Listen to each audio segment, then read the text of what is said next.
everyone, and welcome to another episode of Getting Hammered. I'm your host, Mary Catherine Ham. I'm here with my co-host and bartender, mixologist. You'll hear more about that in a minute. Vic Mattis of the Washington Free Beacon. We got a lot of news today. There was a primary / caucus going on now in Nevada. Yeah. We have some news from the Hill. Did anything get done? You'll find out. The suspense is killing you. And, other such things, including, an impeachment as well. Some word on an impeachment. So we'll get to all that news. But before we do, how's it going, Vic?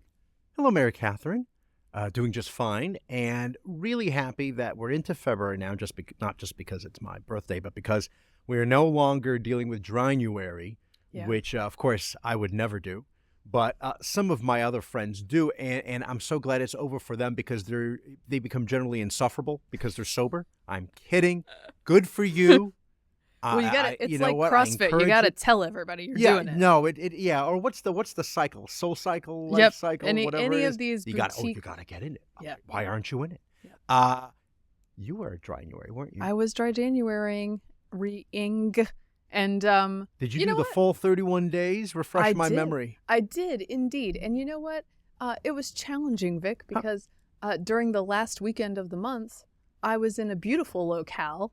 Could have had a drink by the pool and could not have a drink by the pool. And I turned it down. Wow. I said, nope, I'm not going to do it. And I held strong, and I came back home to have mediocre wine in my house on February 1st instead. Because that is how you live an upright life, Vic. You're focused, and you're able to, the thing that you were supposed to do, as Catholics often say, is you just offer it up. Yeah. And I failed to do that myself. I put it at the feet of Jesus, man. Because I was like, here. This look margarita is going at the feet of Jesus. Look at you now. I was going to, I felt like I was in good shape this morning, even though we had gone out. Kate and I went out last night, and I'm like, this is great. Keep it going. And then I got the sausage, egg, and cheese sandwich this morning. So look, did you fast before that sandwich? Or was it early? Now, that was supposed to be when I was fasting. Oh, gotcha.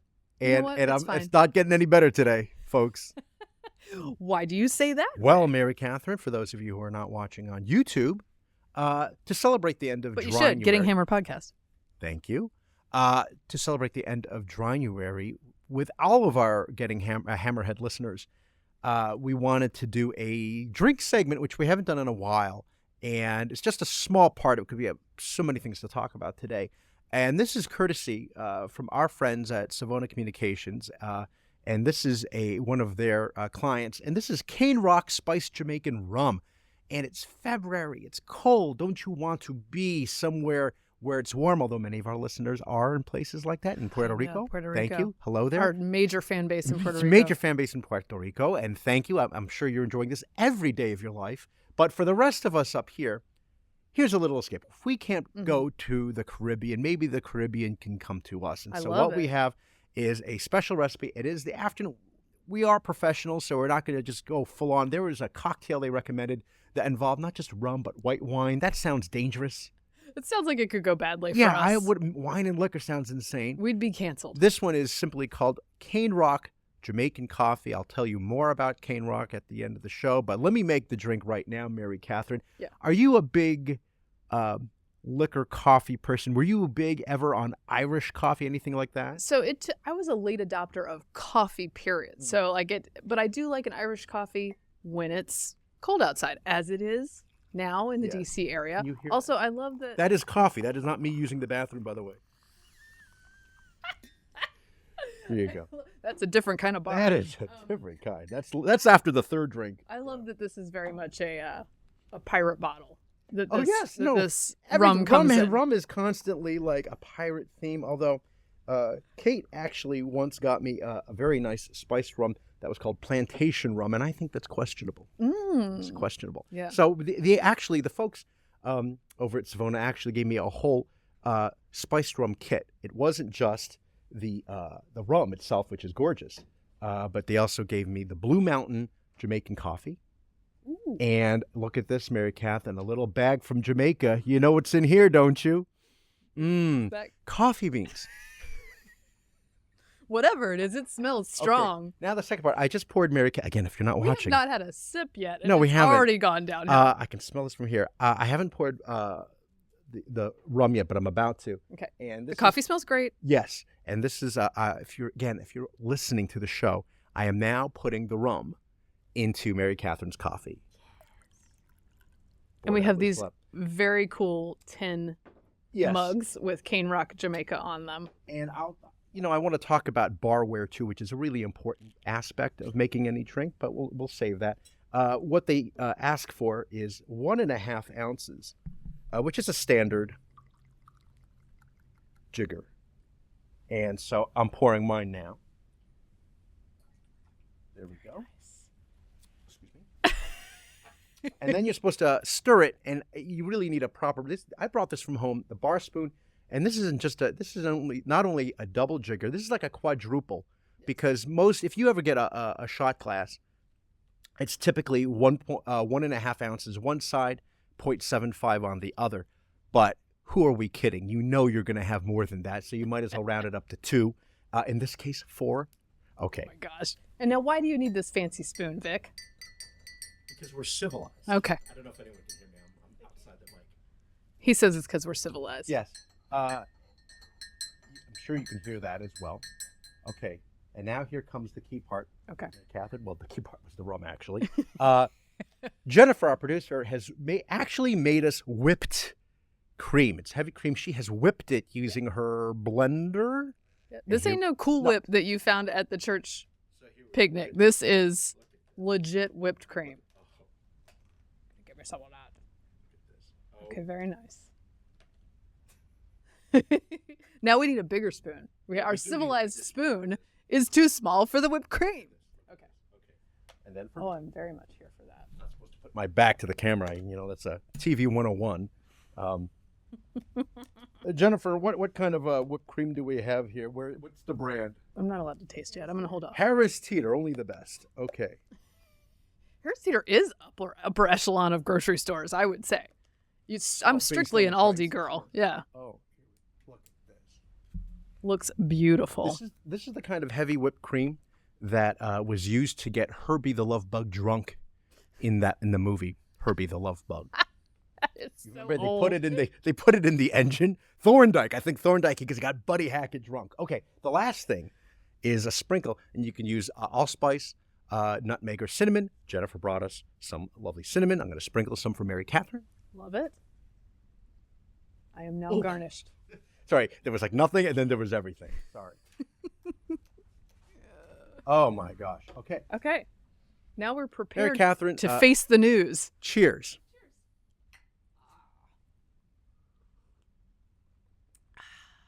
Oh, man. Wow. That's nice. Isn't that nice? How late am I going to be up tonight? Because you got to do the math with it's an upper, but it's also a downer. Yeah, no. Which way am I going?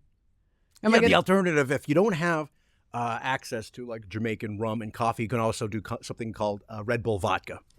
It's the equivalent. A little bit less civilized. Jennifer just had an espresso martini, which I just learned, at least Jennifer's recipe includes actually 6 or 7 different liquors and spirits. It's more like the Long Island iced tea of espresso martinis. And she said, I only had 3.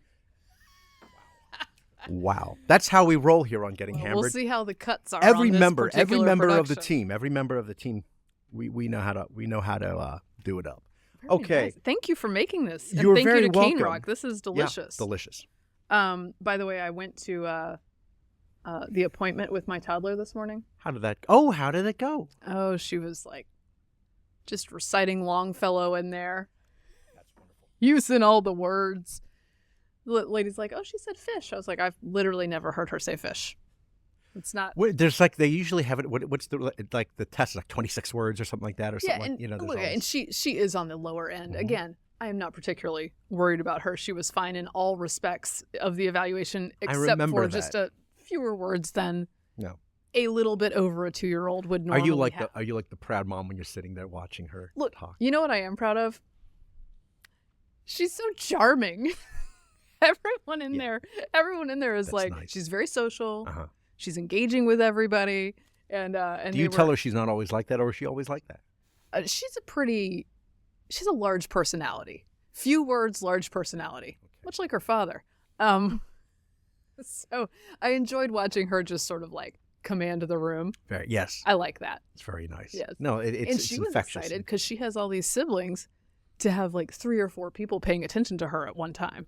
That was exciting for her. Yeah. Exactly. But She's the center of the universe at that. She's A-okay. She's like, maybe like a couple months of work to do on, cueing her to not scream and instead say words. But we'll get there. We'll get there. Well, that's good. All right. Are we going straight to the news, or do we have anything from the Mattis household? No, that is all I got for you. All right. I'm going to continue to sip this coffee, and it's going to get us. Oh, I have through the actually. news. Jennifer also brought us these wonderful TV trays that you could put, straight it. out of the 1950s, and just making sure mine doesn't tip over. Did your family use TV trays at any point? No, but I love the idea of it. I don't know what we did. We must have just ate at the table. Ours I feel like ours occasionally did. Mm-hmm. What we did is when we were kids, my mom would sort of lay down a beach towel in front of the TV, and we could just eat on the beach towel. Yeah. So that we didn't make a mess. So that was like kind of a treat. We also had these things. Do you remember from the 80s? I feel like they were bigger, called lap desks, which was like a cushion. Yes. And then that's from people would do that in college. Yes. Because you're sitting on your bed. So we would just have one of those, and you could have a little meal on that. You could try to do well if it has like a rail around it. That's kind of a breakfast in bed situation too, if you wanted. Very nice. This is not to say that I was not a TV tray, a food person, which we were. And we were Swanson. Oh. And my choice was the Salisbury steak. The Salisbury steak is killer. It's, I'm beginning to think that it wasn't all beef in there. No. I think there might have been some filler. I think some filler in there. A little bit of filler. When I look at my steaks now versus then. Are you telling me those char grill stripes aren't real either? You know what? They better be real. That would be terrible. So I went to an in-home daycare as a child, run by like... Just some nice ladies. This is totally down the on brand, by the way. Totally on brand. Just run by some nice ladies down the street in a nice Southern lady's basement where the kiddos just watched Fraggle Rock and hung out. Yes. And they served the Salisbury steak there. Oh. And it was such a treat when I was about 4 years old to have some Salisbury steak. I have to tell you, daycare. For me, the highlight of the Salisbury steak, besides the Salisbury steak, was the mashed potatoes, because we never really had that growing up, unless it was Thanksgiving. We always had rice. That's the staple. And mashed potatoes are so much more interesting than white rice. Let's say. Sorry. All right. For real to the news. Okay, let's get to the news.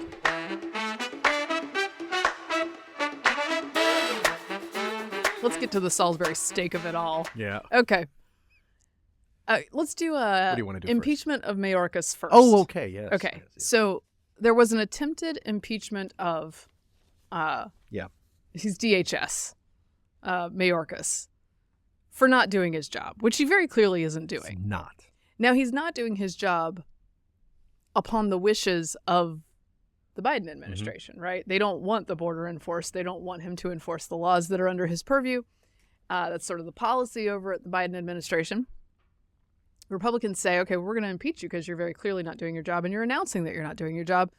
But as you know, in the House, Republicans have a very, very, very slim margin of error. And yesterday, the vote failed. It's actually 215-215. But then there was a procedural movement where a guy who had been pro-impeachment switched his vote because, due to the rules of the chamber, he can bring this back up for reconsideration if he's on that side of it. Whatever. You know who doesn't understand that? His Twitter comments. But he was pro-impeachment, but he had to switch his vote in order to bring this back up in the future. You know what was wild, though? Did you hear this? What? Part of the reason this went down, A, extremely close margin. B, Al Green, a Democrat from Texas, was having stomach surgery, and they thought he would be out. Mm-hmm. But he rolled up in there, and by rolled up, I mean literally on a gurney in his hospital garb to cast a vote against the impeachment, and that's part of the reason Al Green, this, did not happen. who's is it Al Green? Is that his name? Mm-hmm.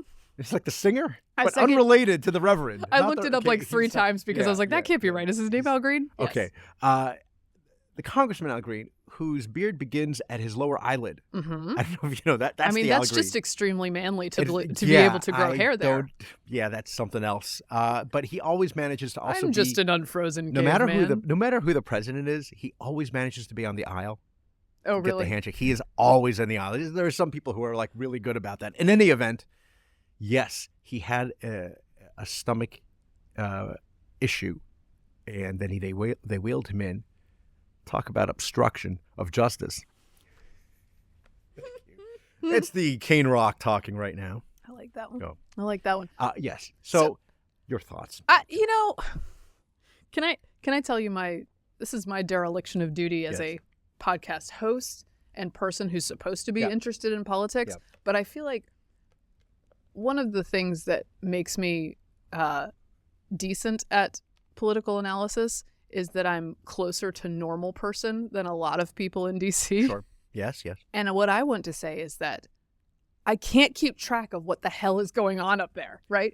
I don't know how many people who are regular voters knew there was an impeachment. No. I don't know how many people knew there was border security bill or how it's related to the Ukraine and Israel funding. It's my job to keep track of this stuff, and I'm barely on top of it. Right. So I just want to put that out there when we are figuring out how this affects the voting public. Sometimes the answer is not. It does not. I wonder how much of this is actually pressure from constituents to say you need to do something, even if it makes really legally no sense, because there's no question, as we were just saying, that Mayorkas is doing a terrible job. Yes. So terrible that I'm not sure if it's really just sheer incompetence or if it's actually deliberate because he has bad policy ideas in his mind. I mean, or a combination of both. It feels deliberate to the point that he's almost just announcing how bad he is at his job. Proudly. That said, being bad at your job is not grounds for impeachment. It's grounds for firing, but the person who has the power to fire won't. Well, the person who is his boss thinks he's doing a good job. Even worse. So on the one hand, I'm like, you can't impeach him for doing a bad job, and I get, and I'm sympathetic because it is horrendous what's happening down there, and such. At the same time, it allowed for all these people to come to Mayorkas' defense, and that's ridiculous. Yeah. Including 2 quotes, if I can share with please. you. One from Al Green himself when he was rolled in. And he just said, quote, "I didn't want to see his reputation besmirched like this." Really, because his reputation was so sterling going into this impeachment proceedings, okay? And the second one was from Mayorkas himself, and it's rather puzzling. His response to this was, quote, "You claim that we have failed to enforce our immigration laws. That is false. I believe that law enforcement at the border can be tough and humane." Okay. What? So under Trump, in the same amount, we've reached the point where we can now measure quite realistically and accurately in the span of time that Trump's been in office and basically in the span of time that Biden's been in office. Under Trump, it's like 2.4 million illegals had crossed into the United States. Under Biden, it is over 7 million. No, I mean, I believe There's no the stat the other day was that they hit 1 million since the beginning of the fiscal year. Oh, yes. Since October to now, it is now 1 million. The fastest they have ever reached that number of encounters at the border. It is not So there's no question. He should be fired. He should, and presidents have done this. You go to, going all the way back, but I'm not going to go way back. I'll say, Robert McNamara when Lyndon Johnson had him, shunted aside to the World Bank, right? Donald Rumsfeld after Iraq, and Trump waited till after the results of the midterms in 2006 to have him, just eased off, Biden doesn't do it, and I have to. That's because there's no comeuppance. No. For Biden. No. There's no comeuppance for Biden. Mike Gallagher, who I'm a fan of, Wisconsin congressman, is a Marine. He said, look, he wrote in the Wall Street Journal about why he didn't vote for impeachment. And he said, look, we've only ever impeached a cabinet secretary for criminal behavior. I don't want this to become this political tool that goes back and forth with every cabinet head. Those who are in favor of the impeachment go, it's already a political tool. Like, what? That ship has sailed. I'm exhausted. I would just say, again, I understand what he's saying, which is to be aware, because it's tempting now, but when the shoe's on the other foot. As Al Green might say, how do you mend a broken border? Very good. Did I have to look up his greatest hits to make that joke? I did. Let's stay together. That's what I like to say. Although, the better song is I'm so tired. I'm so tired. Yeah, that one. I think it's called. Between Al Green and Herbie, we are really hitting we're going the back. young demo we are. today. Hey, listen, youngsters, if you don't know Al Green, please look up. Please. His greatest hits still are consistently very good. It's a very good compilation. Oh, fantastic. Yeah. All right. Other news from the Hill, or non-news, as it were. Yeah. The border security bill did not pass, and I think we've got a little bit of McConnell saying why. He's asked, first, he was attacked by Cruz, and then he explains, okay, we can't get the votes together for this. Leader McConnell. Senator Ted Cruz had a press conference around noon today, said that you shouldn't have even tried to negotiate with Democrats, said this bill was designed to fail, and that it's time for you to step down as GOP leader. What's your response to that?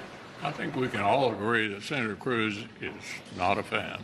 Leader McConnell. The president came out and he pointedly put the blame on Donald Trump. He said it is Donald Trump's is to blame for the failure of this bill. Was Trump's opposition too much for you to overcome? Well, I've said repeatedly every month I'm not going to get into comments about the race for the presidency among Republicans. I think in the end, even though the product was approved by the Border Council that endorsed President Trump, most of our members feel that we're not going to be able to make a law here. And if we're not going to be able to make a law, they're reluctant to go forward. There are other parts of this supplemental that are extremely important as well. Now, when he's talking about the other parts that are important, he's talking about Ukraine funding, Israel funding, some humanitarian aid, some of which would go to the Gaza Strip. I remain concerned about that, especially who's handling that, UNRWA? Handling through UNRWA, yeah. But those parts, of course, were very controversial. Now, correct me if I'm wrong, Vic. Wasn't the pitch from some of the Republicans that don't back this border bill that in order to pass Ukraine and Israel spending, particularly Ukraine, they needed border security wrapped up together with it. Now, then Lankford was sent unto the Democrats because the Democrats control the chamber. To have to deal with Chuck Schumer. So he went to deal with them, ended up with this bill, which, whether you like it or not, did not have amnesty in it, and attempted to get some border security stuff done. Yeah. I'm okay with people being against it. I think it's you can make that call. I think I would lean towards I don't trust these a-holes. Right. I'm not sure what we're doing here, right? But didn't you ask for the two to be tied to each other? And then it comes back and you got a thing and it's nope, we're not doing that anymore. Lankford, how dare you? Yeah, I mean, I think once Trump weighed in, I think that sort of changed the calculus.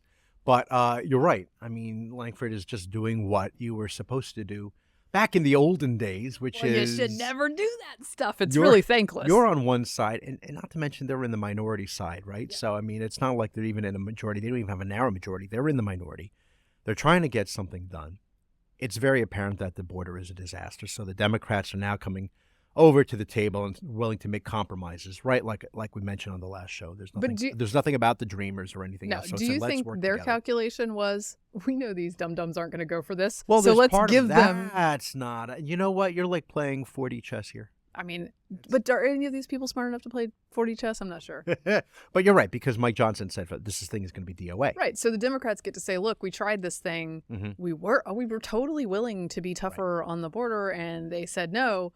I don't know. Look, in the end, whose benefit does this redound to? Let me give you Biden trying his pitch on this, and you tell me if this is going to work. The American people are going to know why it failed.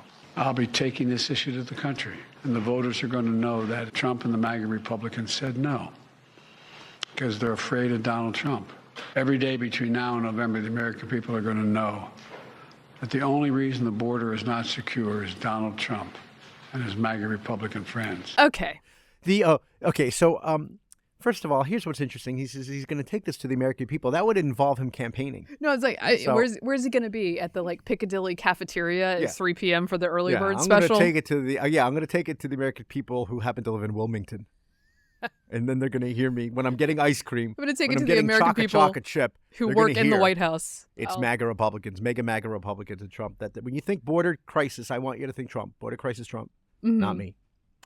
People aren't going to buy that. I don't think so. I don't know how much the numbers. This is interesting because, when we looked at the polls, a year or half a year ago, we say, 2024 is a long way away. It is now February of 2024. Now we're here. Right? Yeah. It's coming up, okay? Sure, we're not in the spring yet. Spring is next month. And then we're in the summer. And then people would used to say, well, you know how the summer is. It doesn't really, you don't really want to pay attention to polls until after the conventions. After Labor Day, really. October, actually. November 1, really, is really the, and then what do they say at the end? Right. The only poll that matters. The only poll that really matters is on Election Day. Which begs the question, what the hell are we doing the rest of the year? I don't know. Well, we're making Jamaican spiced rum coffee. That's right. What we're doing. That's why we do that kind of thing here. There are a lot of things. The pushback to this is there are a lot of things that Biden can do. Mm-hmm. Obviously, he did them when he came into office because he reversed all of Donald Trump's executive decisions. A phone and a pen. A phone and a pen. See, I said pone and a fen because I had half a rum coffee. Yes, but it was a generous 1.5 ounces. Of rum. This is the pushback now, and all they have to say is he can actually enforce these things. He can, yes. But that would also involve him having to reverse his own positions and his own executive orders, and he's not going to do that. Hence, we are in this position now. Well, and so much of the Biden administration ethos is just to govern in opposition to whatever Trump did. Yeah. And I think they did it. That's a bad way to govern because sometimes those things will be good things. Right. And if you keep them around, by the way, you get a political victory by not having this incredible influx over the border. Yeah. But you didn't have to do the thing. They can't fathom that he did anything that was actually good. Which is not to me for me to take a side. I'm just pointing it out matter of factly. This is sort of this. It's a gut reaction. No, people are blinded by how much they dislike him. Yeah. Speaking of which, and I'm springing this one on you, but I know you listened to a little bit of it. The oral arguments for the Colorado case were at the Supreme Court today. So this is the one where in Colorado, the state Supreme Court said, heck yeah, this guy's an insurrectionist. We're going to take him off of the ballot according to the 14th Amendment, which has a provision for this, but doesn't list the president. Mm-hmm. I listened to some of the oral arguments. I also read up on this sort of live feed, and it sounds like almost every justice was highly skeptical of this plan to get Trump off the ballot. That is correct. It was not a great day for the Colorado lawyers and officials. And it started actually when I saw the Colorado Secretary of State. She was on CNN with Jake Tapper, and she was explaining why they can do it and why it is the right thing for them to have done. Right. And she just said, look, if you had Arnold Schwarzenegger on the ballot, you would have to remove him because, he's not a U.S. citizen, and Donald Trump shouldn't be on the ballot because he's an insurrectionist. He hasn't been charged and convicted on being an insurrectionist. Jack Smith, he's not going after Trump for January 6th. He's going after him for a lot of other things, but January 6th is not it. So they're going after him for something which he's actually not been convicted on or in many ways charged. That's a problem. And as you mentioned, a lot of the justices, the lawyers seemed out of their league. You had to not only deal with, and I listened to, for example, Roberts and Gorsuch and Clarence Thomas and Alito and Kavanaugh and Amy Coney Barrett, but you also had, as you mentioned, Elena Kagan and Ketanji Brown Jackson. Yep. So this thing can be, at best for Colorado, a 2-7 decision against you, or 7-2, but quite possibly 9-0. And honestly, a 9-0 ruling on this would be some of the best news for the country that we've had in quite some time, because it would sort of certify that this institution is doing something with unanimity, and that perhaps going to these extreme measures to get rid of Trump is not the way to go, because there are still people who respect the institutions and the norms, which we were told were very important. I think what they might do on the far left and the people who are outside the Supreme Court with the banners saying, to kick Trump out, ban him from the ballot and stuff, and to just stop him from running and being eligible. They would either say, one, the case was poorly argued, we'll have to argue it another way. It was just presented poorly, but, the merits of it, because he really doesn't deserve to be on the ballot. He shouldn't be. Or two, they'll say, man, that Ketanji Brown Jackson, she used to be, so good on these issues. This is where it goes. No, Ketanji Brown Jackson would be like, when was she bought? Oh, that's what I'd like to know. You saw this with Ruth Bader Ginsburg at the very end. People are turning on her. Politico reporting the tenor of the questions suggested the court was leaning heavily against those seeking Trump's removal from the 2024 ballot and seemed inclined to overturn the ruling of the Colorado Supreme Court that deemed Trump ineligible to be president again.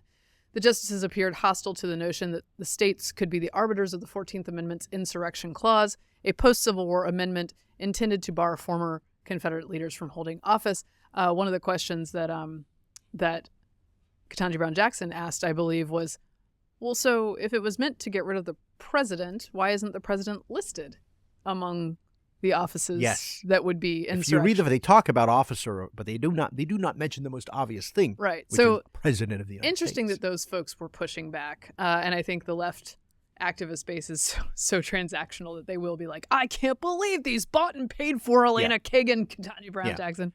I saw, in fact, on CNN, Jeremy Raskin, the congressman, was on. And he was like, well, they're just arguing poorly on the legal merits, which is, I don't want to get into that. The point is, he's an insurrectionist, point blank. Okay. And therefore, the funniest thing, however, Mary Catherine, was then Trump appeared at the steps of, he was in West Palm Beach, and was making a statement following these arguments. But Trump being Trump, he actually starts talking about the border and of course. the insane asylums, letting out all the people and this and that. And immediately Jake Tapper has to cut it off. Say, sorry, we thought he was going to talk about this, which is relevant to news, but obviously he's not. He's talking about the other thing, so we're not going to.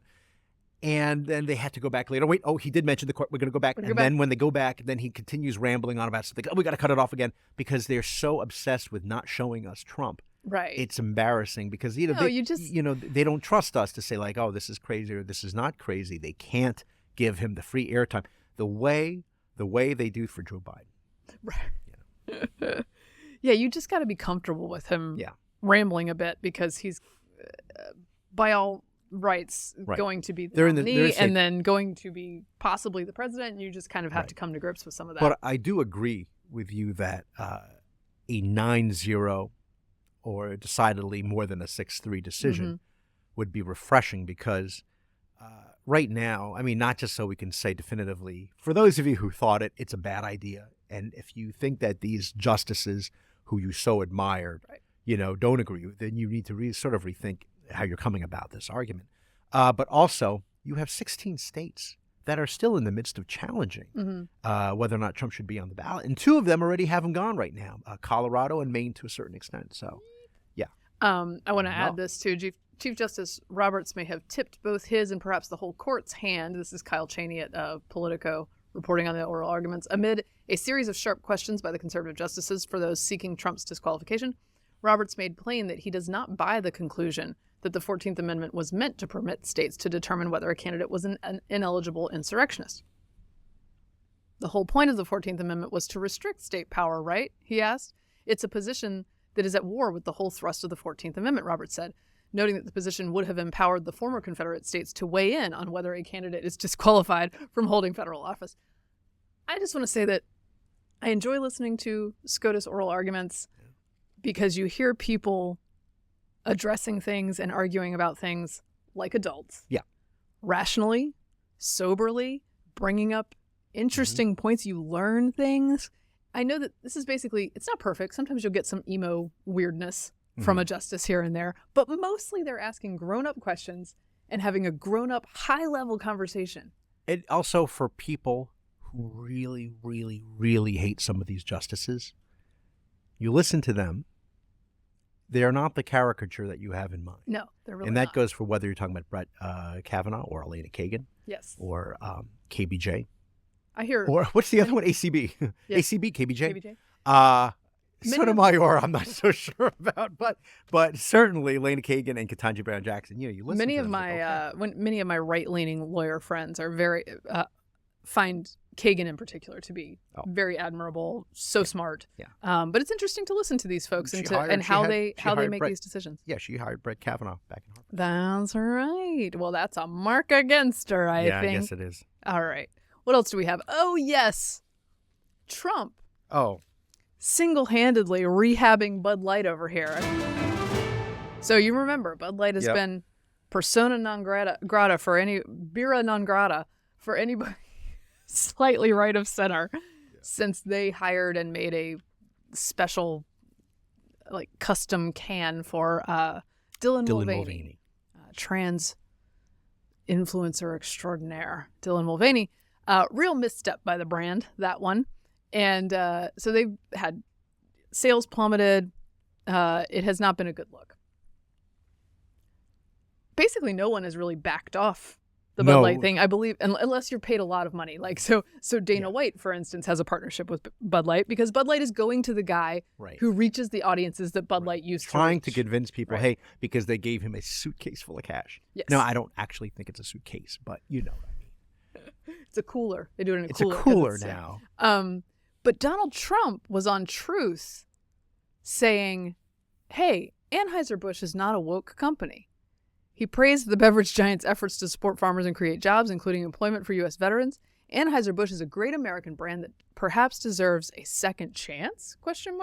Yes, the question mark is key. Now, where's this coming from? Was he offered Because a cooler of cash? What happened here? Well, as you know, Jeff Miller, who is a lobbyist for Anheuser-Busch, is throwing Trump a fundraiser. And I believe it's like $35,000 a plate or something very, very high. Gotta As follow a the result, money, guys. I feel like he's like, gotta give him a chance, and he's hedging his bets because question mark is like him not saying, hey, all of my followers, you must now start drinking Bud Light again. No, he's like, come on, think this way. The most sycophantic of his followers, who by the way probably are all getting suitcases or coolers full of cash from his campaign. Okay, who are we talking about? Like Johnny MAGA and Cat Turd and these types, right? As soon as he truths this, they all just pipe up with like, picking up a case of Bud Light after work today. No, they're not. Like, come on. No, they are incapable of being embarrassed for themselves. Yeah. Somebody else says, MAGA Hulk. I just bought the entire stock of Bud Light and Bud Light Seltzer at my local distributor, drinking nothing but Bud Light until election night. What is wrong with you people? They believe nothing. Well, I mean, very much like the candidate himself. He's very transactional. Very transactional. And as you know, if you are good to him, he's going to be good to you. And as a boss, that's a really valued asset. I get that, okay? I appreciate that. But he'll be good to you for like a couple of weeks until he doesn't need you anymore. He doesn't, maybe. But in this case, I mean, and so it pains him to say anything bad about anybody who is, if they support him. So, I mean, the guy, I mean, this happened after Charlottesville. This also happened. He had dinner with Kanye West, Milo, and Nick Fuentes. Mm-hmm. They wanted to have dinner. Good crew. I mean, good crew. So it's a good group. So it pains him, and obviously, if he's going to do something like that, he doesn't want to seem hypocritical. So he's going to say something nice about Light. This is not going to change. I don't drink Bud Light. I don't drink beer in general, as you know. But I do think that. But I know a lot of people that still don't. I know. No. I think the spanking that Bud Light got for this in the free market. And still getting. And is still getting. Yeah. Probably deserved. They really misread this. And then the clip leaked of, it's not just that Dylan Mulvaney became the spokesperson and got the special treatment. Then this video leaks of this executive saying like, hey, we got to move away from our customers, our core customers who we think are kind of gross. Right. Yes, that's the problem because you have this sort of these young, what's the term? Are they millennials? Is this what's happening? Yes. And they're very woke. The DEI millennials. And they are in positions of power now. Yeah. And so they think this way. And if they think this way, hey, everybody loves the trans stuff, so we're going to go move trans away from these bros. Because it's a combination. How much do they really factor in our sales of Bud Light? So it's a combination of elevating the sort of DEI part of it, misreading your audience, and then disrespecting your audience on top of it. I don't drink Bud Light in general, but I did like Bud Light Lime, and I'm not as inclined to buy it because I think they don't think much of their customers. And they're going along with this crowd that's led on Twitter and in DEI, C-suites, but not normal people. They have Bud Light has a Super Bowl ad out that I guess is going to attempt to reclaim.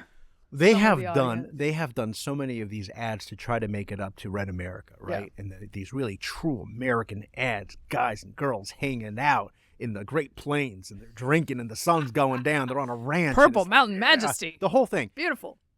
It hasn't worked. The only thing left for Anheuser-Busch to do is just to say, we endorse Donald Trump for president. That's it. That's it. Well, outdo the rest, outdo Yingling, and just say, we're all in. And that's it. That's all I can think about. Whenever a brand, particularly a brand that is mostly consumed by heterosexual males who are prone to just like joking and anyway, right? And you make your brand into the joke. Yeah. That's going to be a problem for you. And the brand became the joke. Yeah. And it lingers. They can't shake it off. People, I don't know how long it's going to go on for, but certainly it leaves a, I guess the MAGA crowd is going to come roaring back now. Whatever they see. We'll see what they get. All right. Oh, I mentioned Nevada, but we didn't get into it. Oh, right. Not good, though. Not great. For our friend. So let me preface this. Nevada's weird this year because there is both a caucus, which is the traditional way of doing things, and a primary. Democrats and Republicans held a primary this week. There's also a Republican caucus because the Republican Party said, no, we're not doing a primary. Yeah. We want to do the caucus instead. This was seen as, like, I guess, a play to the grassroots and also probably going to help Trump. Yeah. So both things were happening. Yeah. The Republican primary does not award delegates. The Republican caucus does. So Nikki Haley was unopposed on the Nevada primary ballot. However, none of these candidates' option on the ballot outscored her by quite a bit. What does that mean, Mary Catherine? Well, it means nothing in delegates, but it can't be good for morale. Who are the others? Does this other mean Donald Trump? I mean, is that because if he's not on there, so the New York Times quotes one guy who, and this is like one of the weird powers of Trump, is that he has really intense loyalty among those with whom he has loyalty, right? And so Mark Reynolds, 56, had planned to vote for Mr. Trump in Thursday's caucuses, but he stopped by a polling place briefly on Tuesday morning to cast a vote for none of these candidates. It's just to send a message, he said. So when you can get people to go hate vote, that tells you something. That's an impressive move. Now, Nikki Haley had spent no time in Nevada. She had focused on South Carolina instead. But coming into South Carolina, of course, not a great feeling. No. Not a great feeling. And we know where this is headed. I don't know if she'll be she says she's going to be there to the bitter end, but, Again, I do not think it's a miscalculation for somebody to have some delegates in this race so that should something very strange happen, as has been happening all year, because we have an unprecedented careening toward a constitutional crisis on our hands, I don't think it's a bad idea to collect a few delegates and be hanging around in the corners. Yeah, how long for the potential of a you... back room for the dealing that used to be done. But how long can you do that for? I don't know. Not that long. I don't know. It's through South Carolina. Oh, two more things. What do you got? I want to do, these are sad updates, but I want to I mentioned update former Trump administration official Mike Gill, who was the one who was shot out on K Street in that rampage of carjackings that took another life as well. Yeah. Both dads of several kids. Mike Gill did pass away after that shooting. He was picking up his wife in the middle of town, waiting for her in the car. So very sad. 2 lives lost that day. If that doesn't make like the DC Council want to say, hey, we need to reassess what we're doing because the strategy is not working, the strategy of more resources and less enforcement or imprisonment or whatever, then I don't know what can. I don't know what can. We're actually lucky more people aren't dead from that day. 35-year-old Alberto Vasquez Jr. was the other victim. It was a rampage. The guy ended up being shot by police because he brandished his gun at police. He also shot at a police car, a patrol car, on the side of the road as he was driving out of town. I mean, this guy was unhinged. Yeah.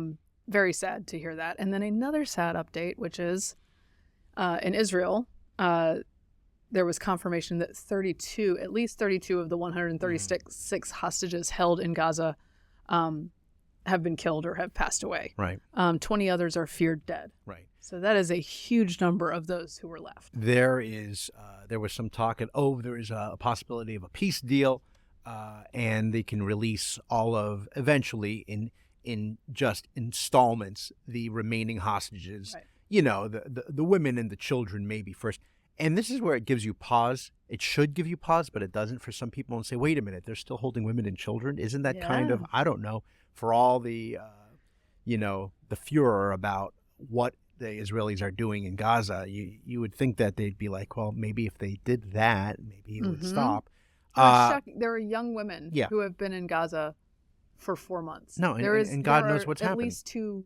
Yeah. There's a baby. There's a baby. Right. Who's been in Gaza for 4 months. And the he worst turned part 1 while he was in Gaza. What that does psychologically, let alone physically, to these people. The other thing, of course, is these deals seem to leave Hamas in control. Oh, so strange. And that's what they're pushing for: ceasefire now. So luckily, or I should say, fortunately, Netanyahu rejected that. Said that because really, after October 7th, they have to stay focused on. We can't leave them in place. Well, and that's that's what they're going to do. I mean, I'm not patting us on the back, but we said at the beginning of this conflict, how do you end up with a good resolution? Because if Hamas just waits you out, it doesn't care about civilians, right? No, Israelis care about civilians. Hamas does not. If it just waits you out, runs to the south of Gaza, you take care of everybody in the northern parts, and then sort of go back to Israel to try to rebuild. What happens? They just sort of float back up to the north of Gaza and rebuild again. Yeah, I mean, that's all their UNRWA money. That's the plan. The charter remains the same. Remember, our goal is to kill you, so just give us some time to rebuild, and then we'll eventually do it. And after we do it, we're going to say ceasefire. So it was unclear. Don't break the ceasefire. Yeah, it was unclear to me how you do get rid of Hamas without reoccupying this area. Yeah. How do you do that? Yeah. And the rest of the world is just going to flood Gaza with humanitarian aid, which is, in theory, great if it gets to civilians, but we know that it does not do that. And the Biden administration is already getting weak on this matter. Oh, yeah. They've decided to sanction a handful of West Bank residents, one of whom I think was like spray painting a car. They're going to do that. Okay. But, There's also a Department of Education investigation into the inability of colleges to protect pro-Palestinian students. Oh, you thought I was going the other way. You got me there. Yep. You got me, Mary Nope, Catherine. it went the other way. Yeah, that's impressive. Well, like I said, it's not uplifting at the end of the old podcast here, but I've got no, rum. I was going to say, you know what is uplifting? Cane Rock Spiced That's Jamaican right. Rum. Created by the team at Maison Ferrand and owner and master blender Alexander Gabriel. Cane Rock Spiced Rum is inspired by Jamaica's unmatched rum-making history and love of spices, offering complexity and character. Cane Rock is the expression of its terroir, a product with Jamaican roots crafted according to traditional methods. The Cane Rock experience is all about carving out time to kick back, relax, do a podcast, enjoy fun-filled moments with friends and family. With the holidays here, oh, sorry, a little late. The holiday, meaning President's Day is coming up. Our Cane Rock... St. Patrick's Day. You can have some rum on and St. Patrick's Day. A lot of holidays coming up. Our Cane Rock cocktails change from bright and fruity to rich and warming. That's us right now. That's why I'm sweating. We love mixing Cane Rock with coffee. That's what we just did, as they bring out the best in one another, beautifully highlighting the complexity of flavors and spices. So thank you again to Savona and Ashley Ott over there. Let me add one more thing, because I forgot to earlier. I hope this is not a sad note. No. Oh, We're going to take it up for a second. We're going to take it up. Okay. What are you most looking forward to about the Super Bowl? All right. Happy Super Bowl weekend to all who celebrate. San Francisco is favored to win by 2. Mm-hmm. I honestly don't know who I want to lose. I don't know. I don't really have anybody to win, but I don't know who I want to lose now. I mean, I don't know. Yeah. I don't know. What am I going to do? Right now, sometimes we go over to friends.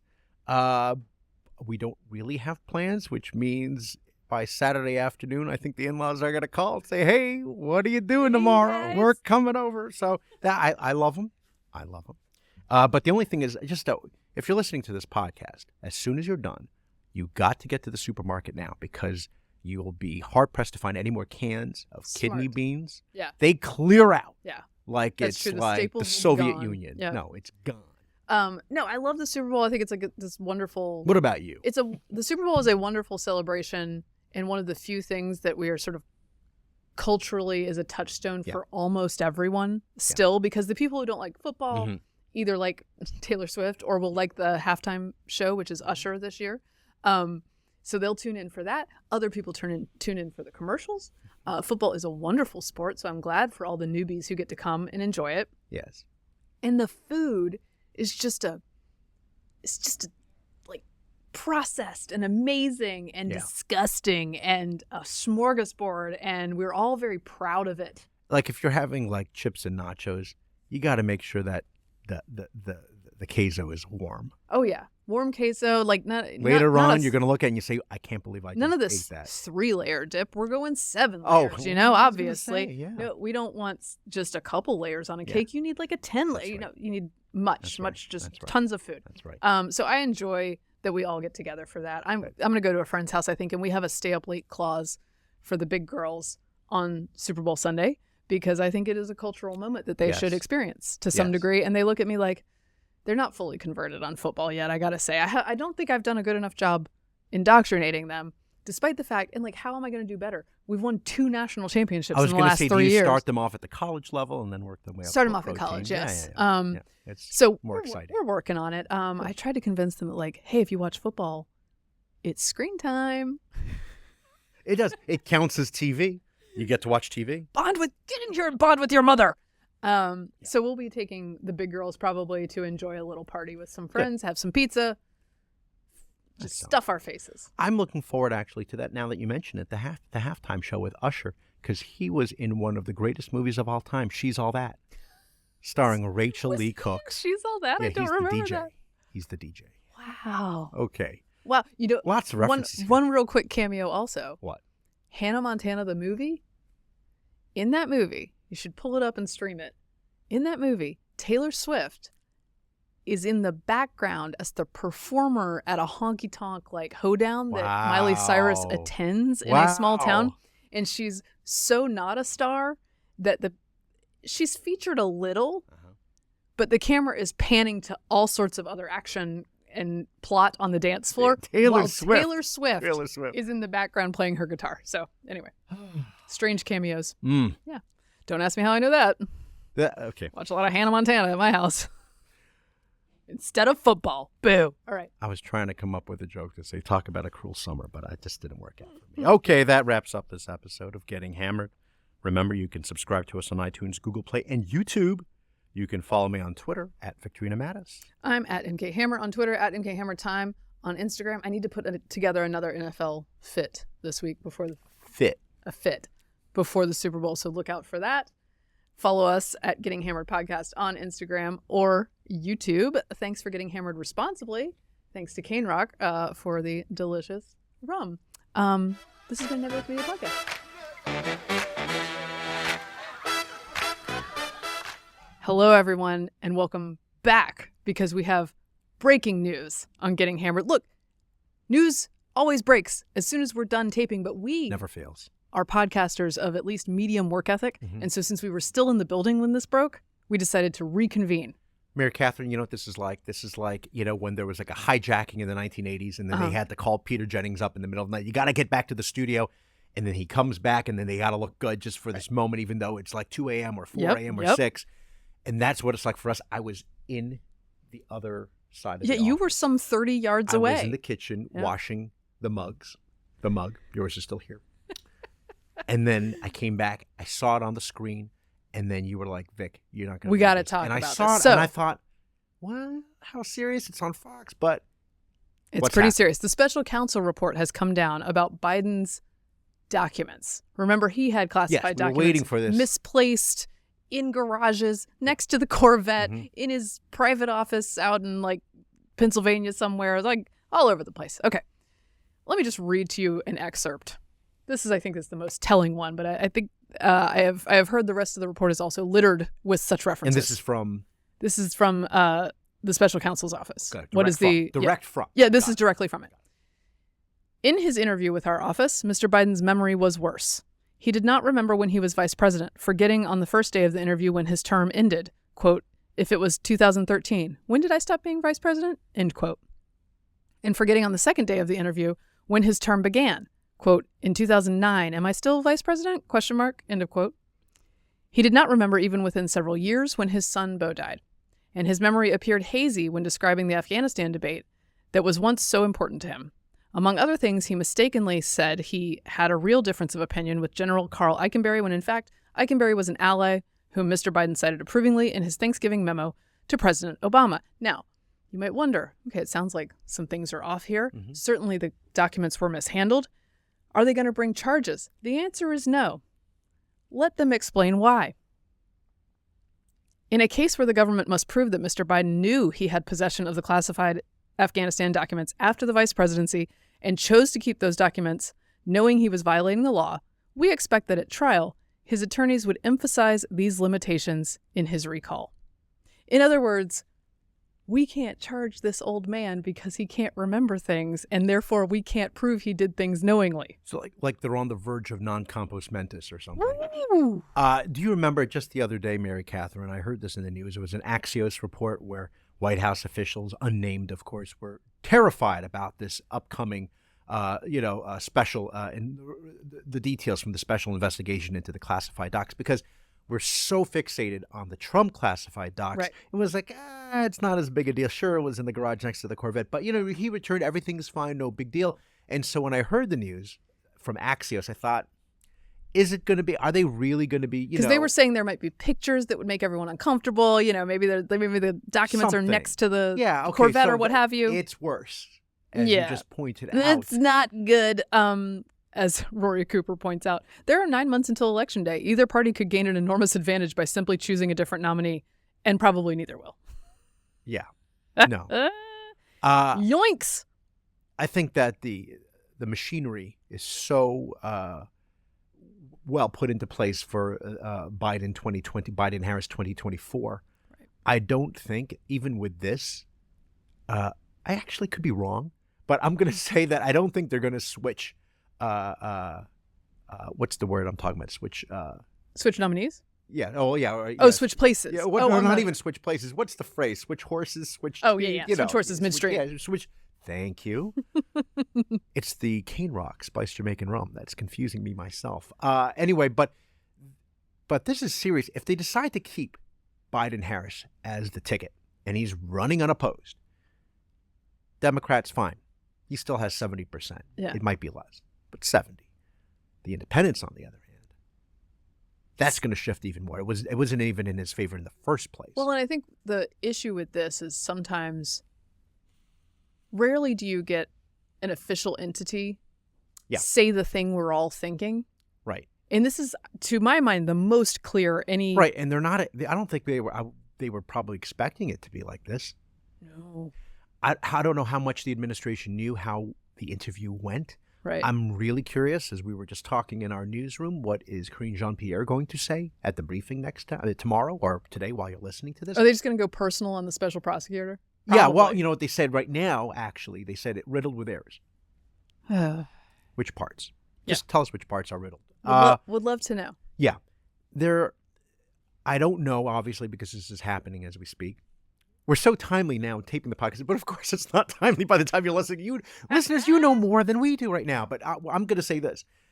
I'm curious if at some point they had decided to, in the middle of their questioning, throw in a few cognitive questions, just slip them in, I know this from people I know who have dementia, and they'll ask you a question. They'll ask you to spell a word. Right.